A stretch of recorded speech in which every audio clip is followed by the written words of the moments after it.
कृष्णा जी, आपका स्वागत है इंडिया न्यूज उत्तर प्रदेश उत्तराखंड में। जी कृष्णा जी, सबसे पहला सवाल आपसे, क्या लगता है आपको उत्तर प्रदेश में आपकी पार्टी का सबसे बड़ा चुनावी मुद्दा क्या है?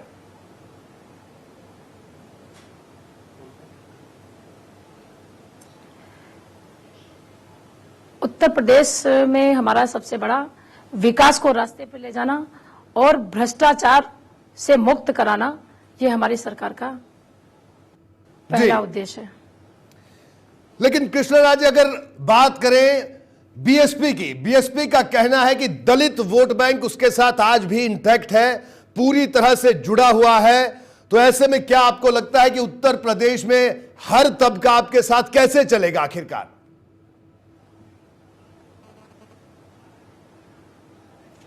देखिए, हमारा नारा है सबका साथ सबका विकास, और हमारी पूर्व मुख्यमंत्री बहन मायावती जी अगर ये कहती हैं तो ये बीते जमाने की बात कहती हैं, जब भोली भाली जनता जो दलित थी, पिछड़ी थी, दबी थी, कुचली थी, उसको ये अंदाज नहीं था कि हमारे वोट को वोट बैंक बना करके सिर्फ बेचने का काम ठेकेदारों को टिकट दे करके करना। आज उत्तर प्रदेश की जनता, और उसमें विशेष करके जो दलित समाज है, पिछड़ा समाज है, दबा और गरीब समाज है, महिलाएं हैं, उनको भली भांति पता चल गया है कि अब इनकी जो अब तक का इनका फंडा था, ये उत्तर प्रदेश में चलने वाला नहीं है।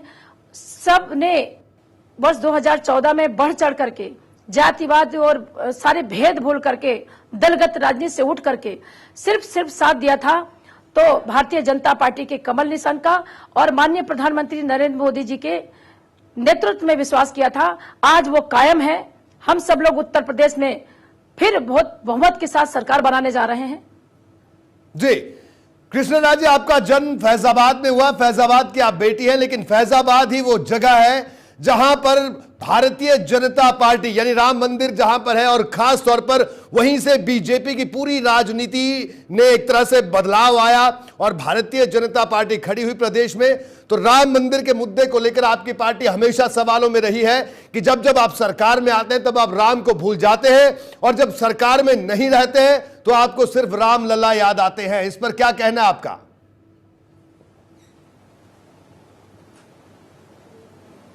देखिए, ये राम तो हमारे आस्था का विषय है, हमारे आध्यात्म का विषय है, और आज की जो स्थिति है वो एक संवैधानिक स्तर पर तय होना है, और जो संवैधानिक तरीके से फैसले आएंगे उस पे ही अमल होगा।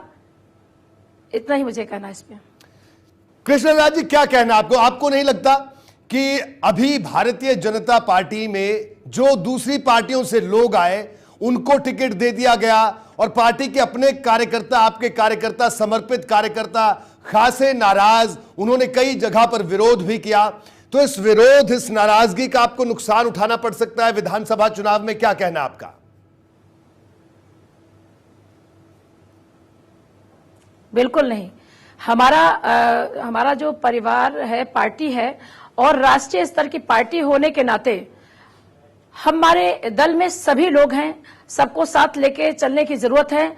आज जरूरत सबसे बड़ी है कि उत्तर प्रदेश जिस तरह से भ्रष्टाचार से अकंठ डूबा है और गुंडागर्दी का राज कायम था पिछले 15 सालों से, उसे मुक्त कराने के लिए हम सबको साथ लेने का संकल्प लिए थे, और उसी के तहत जो जनता का सर्वे हुआ और जनता ने जिसको जनादेश दिया था, सर्वे के आधार पर उसको टिकट दिया गया। और हमारे दल में चूंकि कार्यकर्ता बेस पार्टी है, हम सब लोग आपस में कभी कभी पारिवारिक होने के नाते मनमुटाव तो हो सकता, लेकिन लक्ष्य हमारा यह है कि उत्तर प्रदेश को भी भ्रष्टाचार से मुक्त कराकर विकास के रास्ते पर ले चलना और उत्तर प्रदेश में कमल खिलाना। जी, अगर शाहजहांपुर की बात करें तो वहां की जो तमाम विधानसभा सीटें हैं, तो कहीं ना कहीं कृष्णा जी, आपकी जिसे कहा जाए आपकी साख भी वहां पर दांव पर है। तो आपको क्या लगता है किस तरह के नतीजों की उम्मीद है? क्योंकि जो विरोधी पार्टियां हैं उनका यह कहना है कि कुछ सीटों पर बीजेपी को बीजेपी ही हरा रही है। क्या ऐसी स्थिति है? मैंने कहा ना, नहीं, हम इतिहास रचने जा रहे हैं शाहजहांपुर में, और देखिएगा हमारी 6 की 6 सीटें निकलने की ओर हैं, और मैंने तो उत्तर प्रदेश के आसपास जिले में भी देखा, जो कभी नहीं हुआ था वो होने जा रहा है। क्योंकि सभी जनता को लगता है, उत्तर प्रदेश की सामान्य जनता को लगता है कि अब अत्याचार, अन्याय, महिलाओं को लगता है कि अब हम अपना बलात्कार हम नहीं करा सकते। इसलिए उत्तर प्रदेश के सामूहिक तौर से फैसला है कि उत्तर प्रदेश में अब सिर्फ भारतीय जनता पार्टी की सरकार बननी चाहिए और कहीं भी कोई मनमुटाव नहीं, और हम सब जीत की ओर हैं। कृष्णा राज जी, 2014 लोकसभा चुनाव की अगर बात करें तो शाहजहांपुर ने कहा था कि कृष्णा राज पसंद है, लेकिन अब सपा और कांग्रेस का गठबंधन कह रहा है कि अखिलेश और राहुल यूपी को पसंद हैं, और वो जोड़ी कह रही कि हम सबसे ज्यादा सीटें लेकर आएंगे। क्या कहना है अखिलेश यादव और राहुल गांधी की इस युवा जोड़ी पर?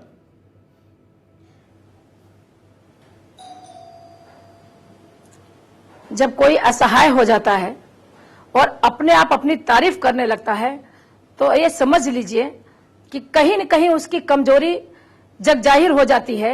आज मैं पूछना चाहती हूं आदरणीय अखिलेश जी से, आपने डंके की चोट पर अगर उत्तर प्रदेश में मान सम्मान बढ़ाया होता, वहां की जनता का, उनको न्याय प्रिय शासन दिया होता और गुंडागर्दी से उनको मुक्त कराया होता, महिलाओं का चिरहरण नहीं हुआ होता, तो आप आज गठबंधन करने के लिए मोहताज नहीं होते। इससे साफ जाहिर है कि आपने चुनाव से पहले ही अपनी हार मान ली, ये मैं बताना चाहती हूं। ठीक है कृष्णा राज, इसके अलावा एक बड़ी महत्वपूर्ण अगर हम बात करें, ठीक, भारतीय जनता पार्टी की, आपकी केंद्र सरकार ने नोटबंदी का फैसला किया। आपको क्या लगता है कि क्या अब खासतौर पर आपका इलाका, या अगर हम पूरी अपने तराई के इलाके की बात करें, आपको क्या लगता है कि वहां पर जनता को, कई जगह लोग अब भी परेशान हैं, क्या वो परेशानी दूर हो पाई?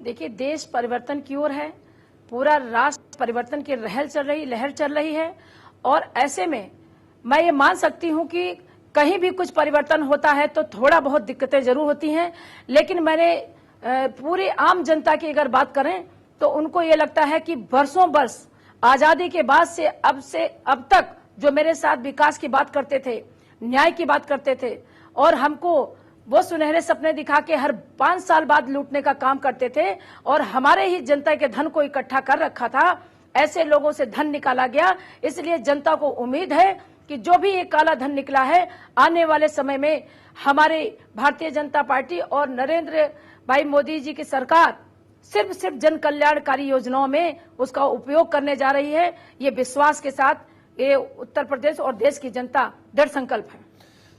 कृष्णा राज जी, समाजवादी पार्टी और बीएसपी का सीधा आरोप, अगर आप रैलियों को सुने, उनका कहना है कि आप लोग बहुत चालाक हैं, आपकी पार्टी चालाक लोगों की पार्टी है। दोनों पार्टियां ऐसा आरोप लगाती हैं और कहते हैं कि पहले लोकसभा चुनाव में आपने कहा अच्छे दिन आने वाले हैं, अब आप कह रहे हैं विधानसभा चुनाव में कि परिवर्तन लाएंगे। यानी आप सब कुछ जो बातें करते हैं वो भविष्य काल की बातें करते हैं, और जब सरकार में आ जाते हैं तो सब भूल जाते हैं।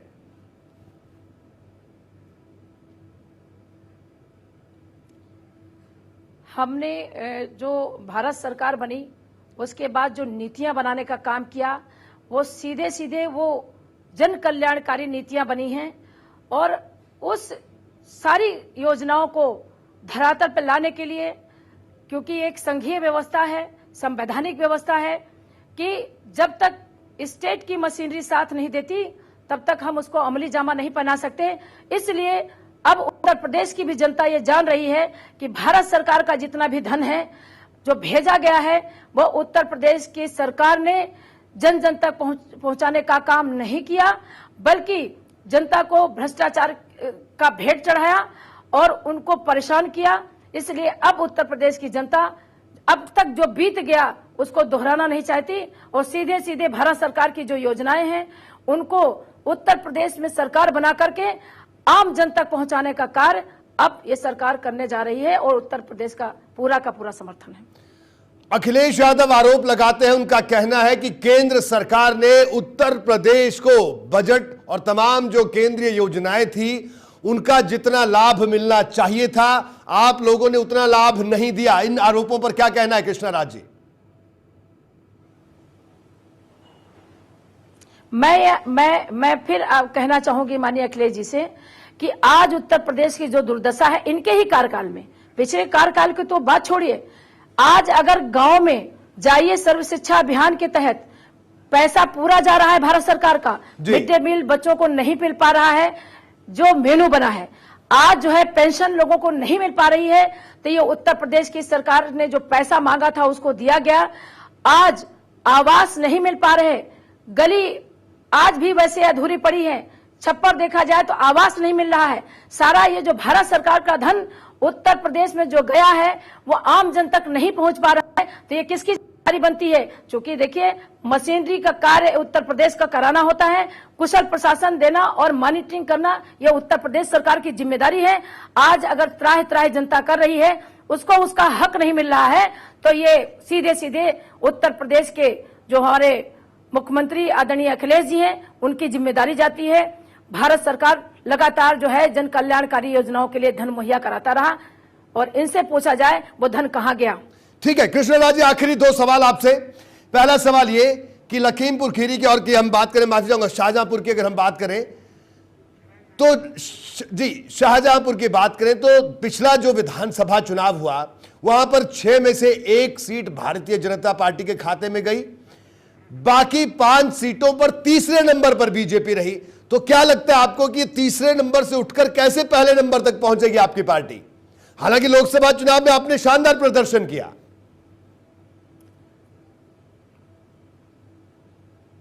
ठीक बात है, मैंने कहा ना कि आज उत्तर प्रदेश की जनता सबको पूरा पूरा बहुमत दे करके सबसे आशा जो लगाए बैठी थी उसमें उनकी आशाओं पे पानी फेरा।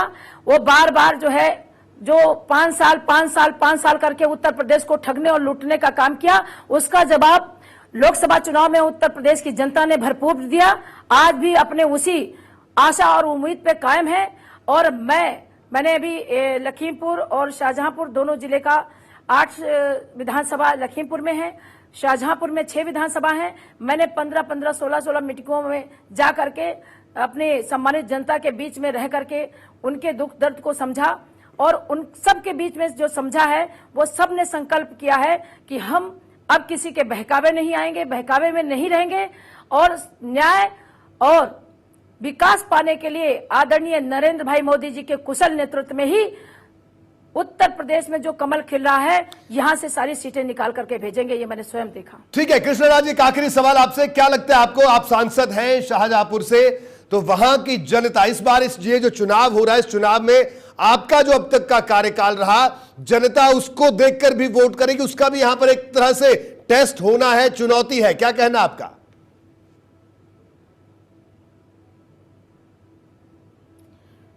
बहुत अच्छा। अब मैं चूंकि एक कार्यकर्ता हूं और जब से मैंने राजनीति प्रारंभ की, कार्यकर्ता की हैसियत से ही मैं काम करती हूं, और जिस तरह से मैं पहले लोगों के बीच में जाती थी, सांसद बनने से पहले, सांसद बनने के बाद, आज भारत सरकार में मंत्री होने के बाद भी जन जन तक के बीच में जाती हूं, और वो जन कल्याणकारी जो भारत सरकार की योजनाएं थी उनको हमने धरातल पर उतारने का काम किया। इसलिए हमारे शाहजहांपुर की जनता पूरी तरह से आश्वस्त है और हमारे साथ खड़ी हुई है, बिल्कुल उसी तरह से जिस तरह से 6 की 6 सीटें हमने जीती थी, आज हमारी 6 सीटें जीतने की ओर हैं। एक और आखिरी सवाल आपसे करना चाहूंगा, क्योंकि आप भी महिला और खास तौर पर कांग्रेस और समाजवादी पार्टी की बात करें तो वो कह रहे हैं कि डिंपल यादव और प्रियंका गांधी एक साथ चुनाव प्रचार करेंगी और जबरदस्त चुनौती देंगी भारतीय जनता पार्टी को। तो बीजेपी इस चुनौती को कैसे स्वीकार करती है? कृष्णराज इस चुनौती को कैसे स्वीकार करती हैं?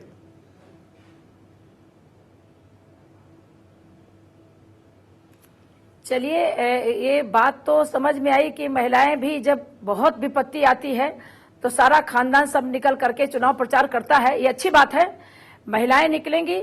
लेकिन उत्तर प्रदेश की जनता ने ये देखा है कैसे कांग्रेस के जमाने में और माननीय अखिलेश जी के जमाने में महिलाओं की अस्मिता लूटी गई, बहन मायावती के जमाने में महिलाओं की अस्मिता लूटी गई। इसलिए अब ये कोई भी प्रचार कर दे, इनके जन बच्चे भी प्रचार पे उतर आए, तो उत्तर प्रदेश की जनता मानने वाली नहीं है, और सिर्फ भारतीय जनता पार्टी का कमल खिल रहा है, इसे अब कोई रोक नहीं पा रहा है। ठीक है कृष्णराज जी, आपका बहुत बहुत शुक्रिया इंडिया न्यूज उत्तर प्रदेश उत्तराखंड से बात करने के लिए। तो केंद्रीय मंत्री कृष्णराज हमारे साथ मौजूद थे, जिनका साफ तौर पर यह कहना है कि वो विकास के मुद्दे के साथ एक बार फिर से विधानसभा चुनाव में और बीएसपी और समाजवादी पार्टी की चुनौती को पूरी तरह से वो दरकिनार कर रही है। तो फिलहाल हमारे इस खास पेशकश में इतना ही, दीजिए इजाजत, नमस्कार।